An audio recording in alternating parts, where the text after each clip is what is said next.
Hello and welcome to the Stansberry Investor Hour. I'm Dan Ferris. I'm the editor of Extreme Value and the Ferris Report, both published by Stansberry Research.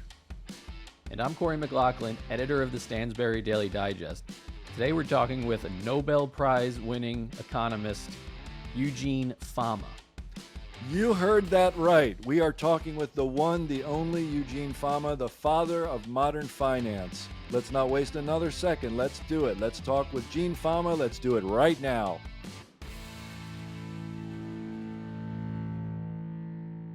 Welcome to the show. Thanks for being here.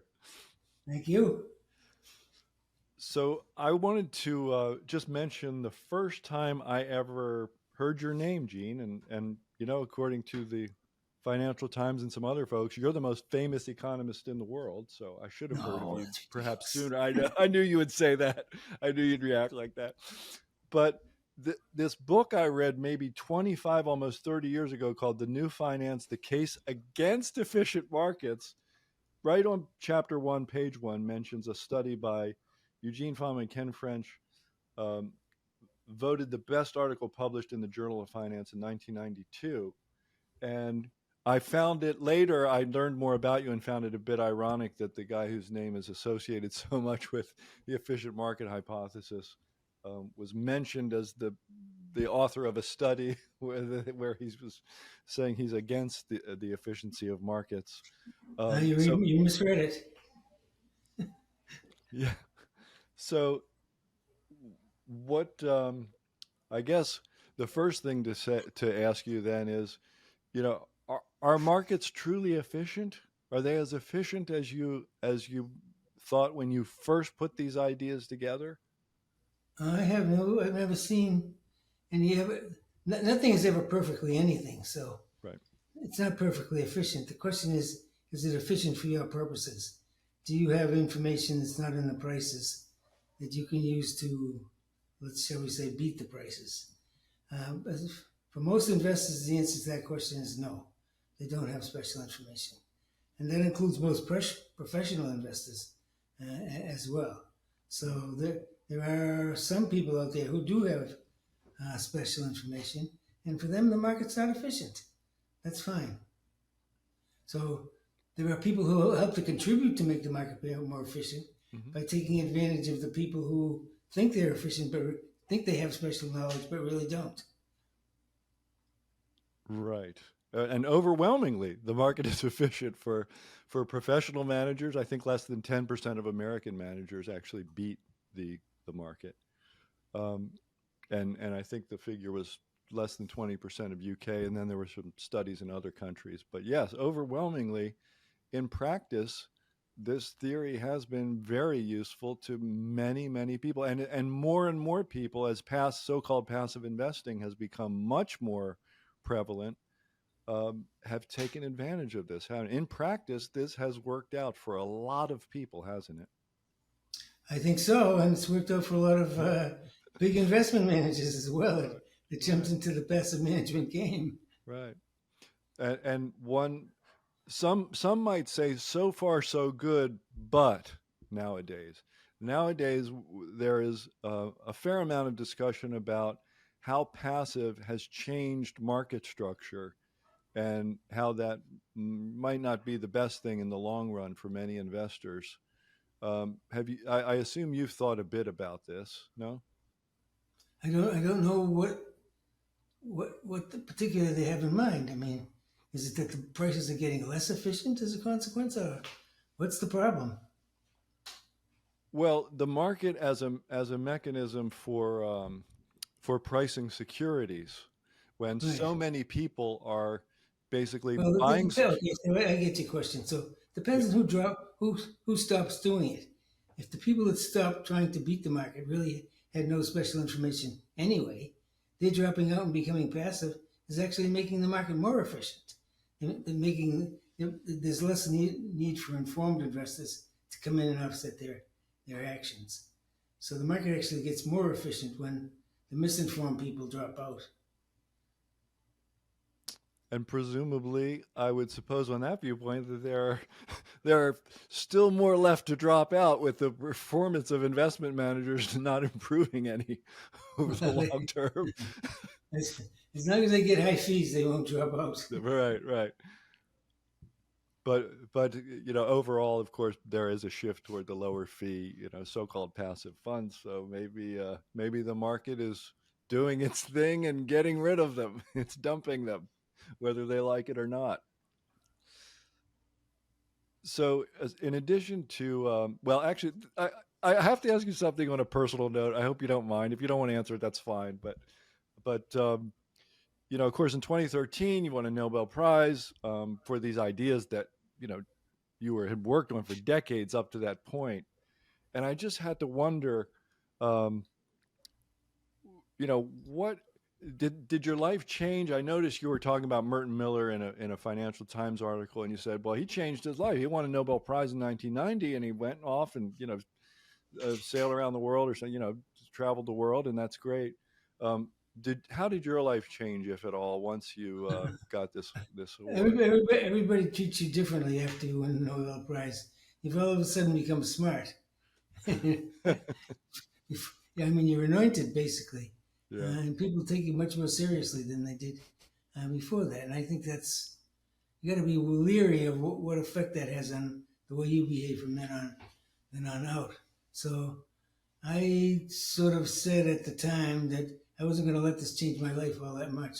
I was just going to keep doing what I did. I don't like to travel anyway, so I'm not going to travel all over the world doing speaking engagements just to capitalize on the prize. So basically, I've just done what I've always done since then. all right. Just So do my research and hope it works and hope people like it. another thing I was curious about is the process leading up to that. Do you learn ahead of time that, hey, you're being considered for a Nobel Prize in economics, or does it just No, kind of? you don't learn. You don't learn anything ahead of time Oh, because it's a very secretive process. It's not. oh, You know you're probably being considered because the nominating is done by a large group of of economists. So you figure that there are probably people who put your name in because you know your name came up in the past. hmm. So you know your name is in there, but you never know if or when you're going to get it. So that's always a complete surprise. I see. All right. So, in addition to the efficient market hypothesis, um, your name is also associated with these factor models, the 3-factor and the 5-factor. And I notice, if you just sort of Google around and you're looking for, for example, ETFs, there are factor ETFs that you can buy.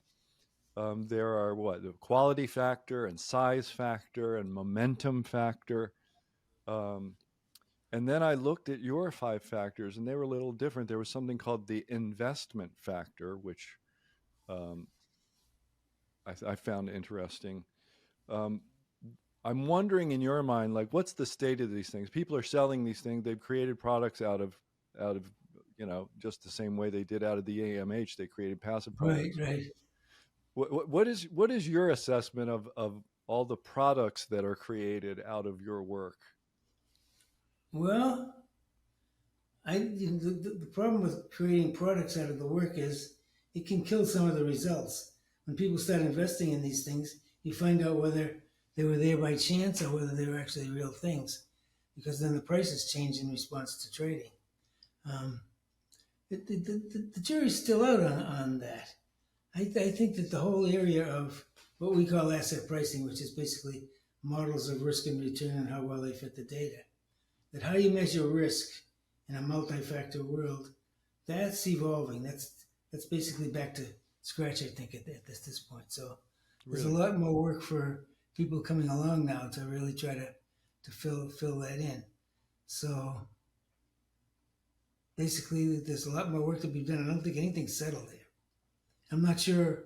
I think the factors that we put in our model are really the best factors going forward, are the most informative ones going forward. And this is always a changing landscape. Now, if you look in the literature, you can easily come up with 50 factors. People, Right. 50 different factors, but they all turn out to be kind of minor variants of the same thing. There's somebody's little wrinkle. We were very careful when we did ours to look backward and forward in the data and make sure it looked pretty robust, and to look at markets across the world, see if it looked pretty robust. But that doesn't mean it will continue to be robust in the future. No matter how careful you are about past data, it doesn't tell you about the future, obviously. And the future can turn out to be different. Right. The future can turn out to be different for the factors, and also the how does one say the the real results, the out of sample, can turn out to be quite different from the theoretical work, can it? Sure. For whatever reason. Right. Yeah. Well, trading itself can affect these things. People's decisions to Right. jump on these things or not to jump on these things or to avoid them can itself cause changes in prices that either wipe the thing out or lead to pricing in a different direction. You don't know that till long into the future. The problem is, uncertainty about what the true values are is so high that it takes a ton of data before you can even start measuring things. Right. So I knew we'd get to behavior pretty quickly, or eventually. And so I have to ask you, given who you are, Gene Fama, is Homo economicus rational or irrational, or somewhere in between, or something else entirely? Who am I? Well, I don't know. Where would I classify myself? I try to be rational, but Hmm. that doesn't mean I succeed. And I can't. Unfortunately, I'm not the best judge of that. Right. But economic man, Homo economicus, Yeah. people in general are as economic actors. Right. It's it seems to me it's tough to come down either way. Where would you have to say as economic Well, actors nobody would say that everybody's completely rational about everything. No, no, nobody would say that. no, or completely irrational, right? I mean, Not people completely use irrational, hopefully, right. right. I mean, there are folks like I don't know the pronunciation. Gary Gagarin, sir, I think his name. Who talks about people using heuristics, and that's a kind of to me it's almost like a blend of your gut and your rational mind, a heuristic, Right. a rule of thumb, right? So Right. Shortcuts, right. so we're somewhere, it seems like we're somewhere in the middle, and we can never quite be sure. That's got to make your job a lot harder, or somebody's Well, job, some economist's job. what you would like to know, and we don't really know in great detail, is how all of that affects price formation in markets. Right. What's the end result of all that? How does it change the way I think about risk and return and whether prices are right? Those are the big open questions in asset pricing. Those were the big open questions when I started, and I'll die, and they'll probably still be the big open questions because the Right. world changes all the time. Yeah. Whether prices are right. That I'm glad you brought that up too, because I was wondering, I was thinking about, this idea of the efficient market, and you can't beat the market because the market prices are basically right, and we've, established that for a lot of people that's been a pretty good idea. Um, but do they, in order for you to say I can't beat the market, it's not necessary, is it, to say because the prices are right? Is it? Uh, that's too absolute a statement. The prices are right as far as I'm concerned. So they may not be right Okay. for somebody else that's more informed. They may not be right for that person. Right. I But see. for everybody who doesn't have special information, the best way to proceed is to think prices are right. I see. So Or it's stay out of the market entirely if you don't like that right. idea. It's simply the best assumption. That's Right. what. Yeah. Okay. Well, I mean, it's the assumption that gets supported by lots of data, including when I look at all of the professional managers and I see there's only a small fraction of them that actually win, then I know, well, for most of those other guys, the market's efficient. And even for the guys that win, you get the second, you get the problem that we look at them after the fact. So lots of the winners are just lucky. They're not good. They're just lucky. I was going to So ask. even in there, well, but it's true on the other end too. Lots of the guys who do poorly are also just have bad luck. So there's a lot of luck involved in winning and losing in markets. Right there, and therefore we can look at indexing or so-called passive as a way to account for that, which Well, I find. there are clearly tons of investors that don't want to invest that way Yeah. because we haven't killed active management; it's still alive and kicking, and people pay high fees to get into the game, even though maybe they know, maybe they don't know that on average they're going to lose, but they still do it. So they must be getting something out of it. Not necessarily good returns, but something. Something, right? Well, you don't go to Las Vegas in the expectation of making him a lot of money. You go Right. in the expectation that you're going to lose some amount because the house takes its take and the state takes its take, and you get what's left over. And presumably, using what we said about those who had no better information becoming passive, and that doesn't hurt the market. Maybe those who realize their odds in Vegas, I would think they'd have a lot bigger impact if they stopped showing up in Vegas. We're not going to crash the market by everybody going passive, but we could crash Vegas if we talk these people into not gambling. Certainly. Well, that's harder because that's just a wheel, Yeah, apropos of nothing. Sorry, I was right? just making a joke.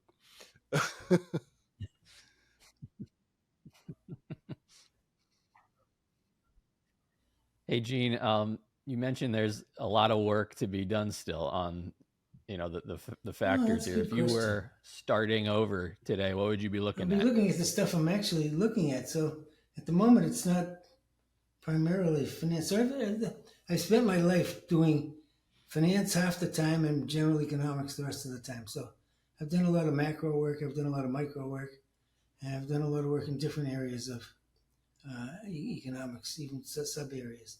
So I don't know what I would do, and that's what makes it fun is that you really don't know what you're going to do until you start doing it, and then that pushes you in different directions. So if when people ask me what are you going to do, I always say, well, if I knew that, I would have already done it. So basically, looking forward, I hope I'm always surprised by what I do. But I haven't got too much time to do that because I'm 85 years old. Yeah. Right. Do you have any ideas or thoughts on this current, like generation of investors younger getting into the market, Right. who are I don't maybe know. I treating it don't like know. a I don't. casino? I mean, what what I've what should never they be been. aware I've of? never talked to individual investors except in very large groups where I do give talks. I never advise people one on one. They never take your advice anyway. Mhm. So what's the point? That's right. Right. Yeah. Unless they ask, I guess. Yeah. But So, Gene, I'm wondering if you saw an article in the New York Times recently, and here's the headline, okay? It says, "The bull market for economists is over. It's an ominous sign for the economy. Earning a PhD in economics has long been a reliable path to affluence and prestige, not anymore." I think they're talking about you at the affluence and prestige. I don't know. I wonder what I'd like to see the data behind that because among the various areas where people get PhDs, economists are still getting jobs. They're getting jobs in the public sector, they're getting jobs in the private sector, and they're getting teaching jobs. So I don't know where that comes from. Whereas if you look at other fields, so for example, we say we always need more scientists. But if Mm. you look at scientists who get PhDs, what you find is they spend many, many years working for other, never going out and getting a job because it's just too difficult to get jobs in the sciences. So I think economics is still pretty strong as a discipline to get a job in. All right. In a Financial Times piece about a year ago, I think it was, with Robin Wigglesworth, you did seem to lament um, the lack of big new work being done. You seem to think that folks were focusing on the details of things that had already been done, things by your people like yourself, and they weren't taking on the big new ideas. Do you feel that way? Well, I'm waiting for what is the big new idea. I don't, what area do we work on? Where is it sitting that we don't know about?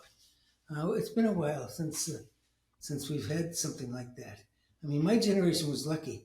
When I came in, basically there was nothing in finance, so and very little in economics as a whole. So whatever you did, it was pretty new. It was like shooting fish in a barrel, you know. Now it's not true anymore. Now that you have thousands of economists, all very well trained, working on problems, and lots of the problems have been dug into by other people. So there's just little scraps available here and there. But of course, every once in a while, you're going to expect a big jump ahead. But if I you knew see. what that was, you would already have done it. So I see. it's totally unpredictable. So what you're saying, so then it's not that people aren't doing it, it's just that it's harder now. It's more It's competitive. harder now, Yeah. right? More, We have better backgrounds. We have more available stuff that's already been done. So it's much more difficult to make absolutely new inroads, especially big ones. It's always been hard to make big ones, but it's even harder now that we've taken kind of the cheap big ones are already worked out. right. And that sounds I don't know, it sounds I feel like I've heard people in, hard sciences make a similar complaint. They're all just sort of futzing with the same material and not coming up with anything new and big. Let's see. Um, so so given that, given how how competitive it is, um, I guess maybe I don't know what the New York Times is seeing. I think they might have a political view, but if we're saying that it's just more competitive, um, it's still a lot harder, and it becomes harder to get the big ideas, as we say. It makes me wonder, what happened. Like, for example, now, forget this. For example, what I'm thinking is, um, the efficient market hypothesis. Well, I knew we were going to interview you, so I sort of, just did some Googling, and I was surprised to learn that some people would put the roots of that idea, for example, back in 1900 with a paper by a guy named Louis Bachelier, The Theory of Right. Speculation. Yeah.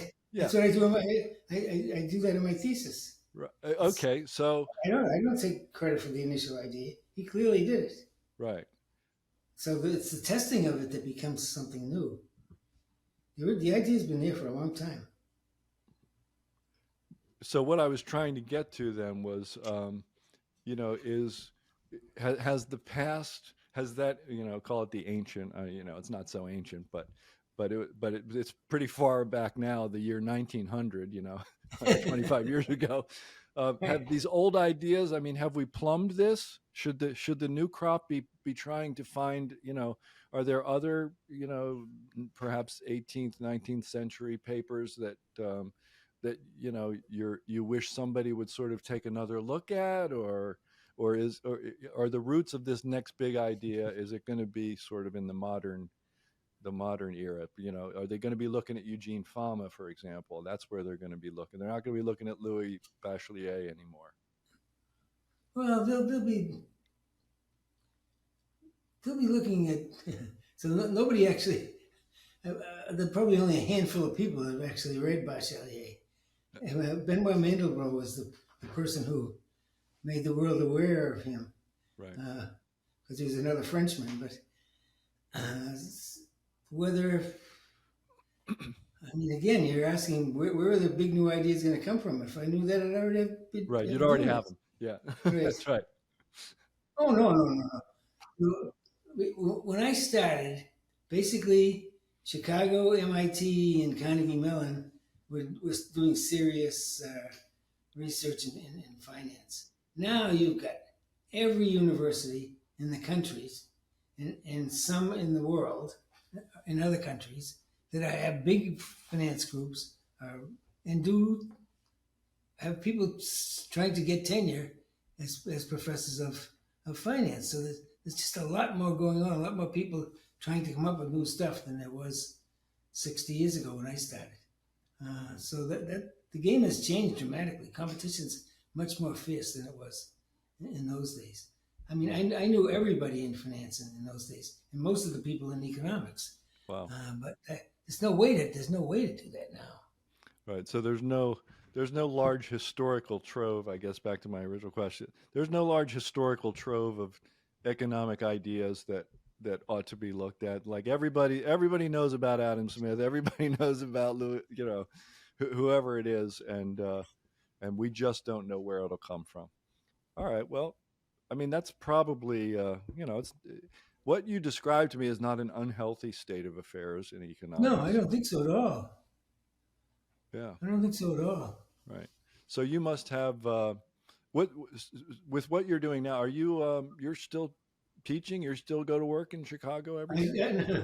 Well, I haven't been back to Chicago. I did my teaching remote last quarter that I taught because Okay. at this point I can't do 2 hour stand up classes the way I used to, I and see. I'm writing on the blackboard the whole time. So my teaching is restricted to reacting to PhD students in the theses that they're trying to write, the papers that they're trying to write. So that's the extent of my teaching. My research, I'm still trying to do new stuff, but I don't have what I would call a big monster paradigm in mind yet. I wish I could have one, but it's not there so far. We'll see if I get one before I croak. But but but you're still at it, man. You're 85 oh and you're yeah, still at it. when people ask how are you, my standard response is still breathing. Still breathing and still busy. It sounds like. Oh Are you yeah, still playing? You still playing I golf? can't take a. I couldn't take a life where I wasn't busy. Right. You still playing golf? I do, not more than 4 times a week though. No more than four Oh, no. times a week. Sounds Very like you're good. I slacking was off, reading. Gene. Yeah, Yeah. I was looking up your background from your younger days, and you played a lot of sports, right? I Growing up did. I did. in the Boston area, Right, and you were the Tufts Outstanding Student Athlete of the right, Year when you were there. Is that right? right. So senior year, right? Senior year. Mm. And originally, is this true that you wanted to be a teacher and a High school teacher. like a high school teacher and a coach, basically? Right, right. That Okay. was yeah. I was in college. My first 2 years, I was studying languages with the idea of becoming a teacher and a sports coach. In my third year, I took an economics course, and I loved it, and I was really good at it. The professor started reading my exams to the class, and so at that point, I just dropped all the language stuff and went into economics. And then when I was about ready getting near graduation, I decided I wanted to go on in economics, and so Mhm. I asked my professors. They were all Harvard graduates, Harvard PhDs, and they said, "No, if you're going to go to a business school, you better go to Chicago, because Harvard's not a serious research business school. At that time, it wasn't. It is now. But go to Chicago. That's where the serious research gets done." So I did. Well, That was right. Yeah. yeah. Good advice, huh? What appealed to you about economics way back then? Well, I don't know. The ideas were new to me and looked like there was a lot to be done. I don't know, just appealed to me. They just the way of thinking about it. It was a subject that at that time didn't require a lot of math. It was basically a verbal science at that point. Now the kids coming out have to know a lot of math. Yeah. So that appealed to me as well. As I'm pretty good at verbal analysis, so that was still possible in those days. Nowadays, you got to support it with a few equations, but And it's Yeah, that just attracted me to it, and I've been stuck to it ever since. Yeah, that's interesting. I wouldn't think of anything but math today if you were getting into it. Yeah, But yeah. Yeah. And as Uh, I understand it too, Gene, early on you were tasked by one of your professors with sort of working out his stock picking ideas. right, right. And was that the birth of your interest in securities prices asset? Yes, it was actually. So Yeah. I worked for a Professor Harry Ernst at Tufts during the summer of my junior and senior years, I think. And my job was to come up with ways to beat the market. And I was really good at it. I was coming up with ways to beat the market, except Harry was a good statistician. He always kept a little data out of the sample that I was used to fit the models to. And my models never worked out a sample. So there was a big message in that for me that kind of guided me thereafter in looking at models. It's got to, if it doesn't work out a sample, there's nothing to it. Yeah, looking back, it's it makes a lot of sense. So it's all of a piece.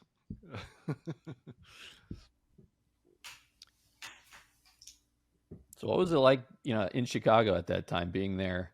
How would you describe it to people that at the University of Chicago there? I mean, that's like a Yeah. place that a lot of people just think Yeah. about that time. What was it like actually being there? Well, I was in the business school, and I took a lot of courses in the economics department, but I was primarily in the business school, and the business school was much smaller then than it is now. I think there were maybe 100 or so MBA students and maybe a dozen PhD students. So everything has scaled up a lot since then. So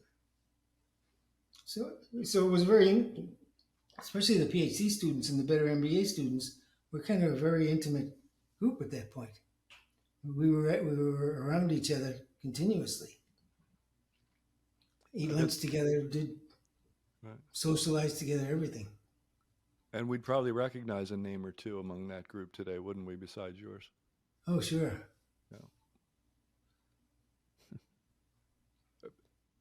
Such as? What was? Well, I had a group of students, Myron Scholes, Richard Roll, lots of people in the early days that turned out to be the stars of finance in later years. I can only say, Gene, that is so cool. it's it's really cool. It's like being at Princeton with Einstein or something. All these ideas swirling around, and people like Wittgenstein and all the rest of them. I wonder. Cliff Asness was one of your doctoral students, right? Cliff was one of my doctoral students too. Yeah. He was the best of his class by far. Yeah. Oh. And now he's kind of on the other side, isn't he? No, I don't know whether he would classify himself that way. Some of his products look pretty passive. Mm-hmm. Some of them, the hedge fund stuff, maybe not so much. But right. The attraction of high fees is difficult to turn down. Yes, it is. Yeah, and he's done okay doing that. He's done okay, right? He's done okay by the university. Right. I think I just meant that he's not doing research. He's not doing what you're doing. He's Well, he writes a lot of papers, actually. He does. Oh yeah. Okay. So. Stand corrected. He's. Are there any? Speaking of students, are there any people right now who you feel are doing work that the world is definitely going to hear about in X number of years? Oh, that's too hard. Too hard. Okay. Yeah. Well, don't know that. Make a judgment that it like work that you wish the world knew more about, that they ought to hear more about. I just don't trust myself on that. You don't trust? Okay. All right. Well, that is. I don't think anybody's good at that, predicting that. Right. Yeah. No, nobody's good at predicting a lot of things, are they? Predicting the future is a mug's game, isn't it? It's just we get to this point we interview traders, we interview investors, we interview economists, we interview all kinds of people, and the same themes, no matter what their participation in the market, or if they're pure research, if they're a trader, whatever it is, we always get to these same things that you seem to have known most of your career. It's really hard to beat the market. You can't predict the future. And you mentioned risk when we first started talking, knowing what risk is is really difficult. And people that we interview who are still in business, they've survived in the market anyway, whether Mhm. it's luck or not, and they seem to focus all their energy on mitigating risk, Okay. however they define it. Right. Right. We get, Somebody should tell our president about that. yeah, that's right. He seems to want Mitigating, to maximize uncertainty. yeah, maximizing risk and uncertainty. Yeah, that's, but a lot of people in the market seem to, people in institutions seem to want to maximize. They say, well, this is good. Let's apply more leverage to it, so we can sell more of it Live and by the brag, sword. right, and brag about a higher return, before it all crashes, which those leverage schemes always tend to do, don't they? Now, speaking of things that crash, I wanted to bring up a particular topic, um, because I found some of your comments over here interesting about this. Are Let me just ask simply: is there such thing as a bubble, Gene? Is there such thing as a Well, market a bubble? bubble is I have a simple definition of a bubble. It's something that has a predictable ending. And I think there are wide swings in the market, but they don't have predictable endings, so they don't qualify as bubbles. They're just unpredictable swings in prices. So So, there are big swings in prices, if that's your question, for sure. But I sure. think basically they're unpredictable. So clearly, in retrospect, we can see these things. The .com era. That's There's a a problem with 2020 hindsight, Yeah, I right? know. So we can look back and see a bubble apparently, but we can't Even the tell if there is .com, one. Yeah. my reaction to that is, if you look, there were coming out of that, there were some companies that justified enormous valuations. It's just that it was unpredictable at the time who that was going to be. Mhm. But the total value that was created out of that industry is a big part of international wealth at this point. I mean, so it's not clear that was a mistake. It was a mistake it was a mistake to, it's just not clear it was a mistake. So the vast majority of them failed. Right. But the ones that won really big. And the whole investment clearly paid off, Yeah, bigger than ever. That's right. including So, losers and winners. yeah. It's So just it was maybe, unpredictable who the winners were going to be. yeah, I've begun to think that you just, um, maybe it's simply that you don't get an Amazon or a Google or, the other big winners from that, without 1,000 other firms like pets.com and all the other Peapod Grocer and all the ones that went to zero. Basically, Yeah, you right, know you don't find those Lollapalooza effects in right. a time like that without all those losers. Yeah,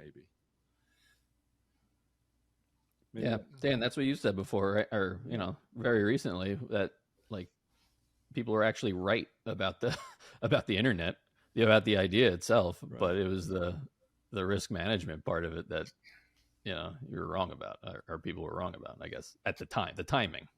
Right. Um, So maybe valuing Nvidia. Speaking of asset prices that seem really high and have gone in big swings upward, maybe Nvidia, as the enabler of artificial intelligence, is not so unreasonably valued at whatever it is, 100 times sales or some astronomical amount like that. We'll see. We'll find out. I, I love the fact that I just can't get you past the fact that you can't predict the future. I can't even get you to say, well, maybe it is. Maybe, well, you'll say maybe it is or maybe it isn't, but in the end you'll say we'll see and we don't know. All right. Right. Well, Say much. that's a good scientific way to look at the world. Not admitting what you don't know seems very important in your profession and in most similar professions. Right. Yeah. And we don't know a lot. It seems to me like a lot of people who invest, other people's money even, they use data in a particular way. They say, this has been the history of whatever it is, And every time a certain price has behaved a certain way, what followed was generally, on average, or mostly more than average, whatever it is, they're saying this. So then they place a bet on this happening based on that. And yet we're constantly being told past performance does not equal future results. You can't predict the future. And there are people everywhere trying to predict the future. Are they just trying to get fees? Is that what it is? They're responding to an incentive to get fees. So they're saying, well, maybe we can predict it often enough to make a return. Yeah. Well, I think the problem is the uncertainty surrounding any prediction. So in other words, I look forward, I see that there's an expected value going out, but around it there's just an enormous amount of uncertainty that is unresolvable. You can't resolve it at this point, and that's what we live with all the time, especially in investing in equities. Let's say, right, is that uncertainty. Right, we operate under great uncertainty. True, and we don't know the future. The term expected value, what do we mean exactly by that? It's a mean. I see. So a mean based on... It's a mean based on knowing the true distribution. What is the mean of that distribution? Okay. It's just another word for mean. I see. So in other words, knowing what we know about a particular series, a particular price series, right. You establish this. So think of it as it's the best prediction of something, but there's a lot of uncertainty surrounded with it. There's a lot of uncertainty to what the actual outcome will be. It makes me wonder how good those calculations are. How good is that? Not good enough to predict the future, I wouldn't think. Yeah. No. Right. So is the expected value, is this like, is it sort of like a theoretical plug for economists, or is there something more concrete about it? No, I think it's just life. It's reality.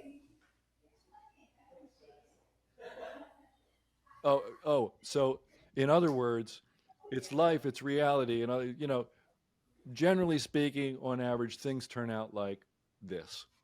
Is that what expected value says? Right. Well, this is my best forecast, but the forecast is subject to a ton of uncertainty. The mean is my best forecast, but it's subject to a ton of uncertainty.